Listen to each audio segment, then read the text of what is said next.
শুরু করিতেছি মহান আল্লাহর নামে, যিনি পরম করুণাময় এবং অত্যন্ত দয়ালু। আপনারা ভাবতেছেন যে আম খাওয়া দেখাইতেছি কেন?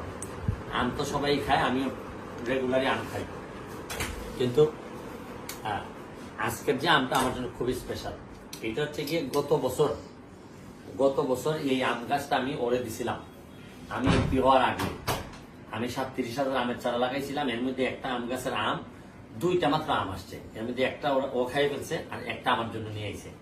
তো এই আমরুপালি বলে এটারে বগুড়া থেকে আনা, এবং খুবই টেস্টি, এবং নিজের মানুষকে দেওয়া গাছ থেকে যে আম কেউ আইনা যদি খাওয়ায় তাহলে যে কি ভালো লাগে, এই জন্য আমার কাছে মনে হচ্ছে আপনাদের সাথে শেয়ার করি। আপনারাও আপনাদের এলাকায় আম গাছ লাগান বা যে গাছ লাগান, এই ফসলটা খেয়ে যেতে পারেন। আর নিজের ছেলে বা মেয়ে যখন বাবার জন্য কিছু করে তখন যেরকম ভালো লাগে, এই নিজের গাছ থেকে আম আসলে তখন সেরকম ভালো লাগে। ভালো থাকবেন, সুস্থ থাকবেন। আর আমার সোনারঘাট মাধবপুরে আম খাওয়ার দাওয়াত দিয়ে রাখলাম আপনাদের সবাইকে। আর তুমি যত্ন করছো আম গাছটারে না? কয়টা আম দিছে? আম দিছে 2টা।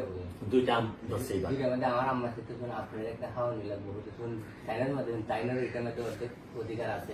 ও আচ্ছা আচ্ছা, তোমার আম্মার আমার আমাদের যতবার আইবো আপনার অর্ধেক দিলাম, যত বছর আইবো আগামী বছর অনেক আম আইব।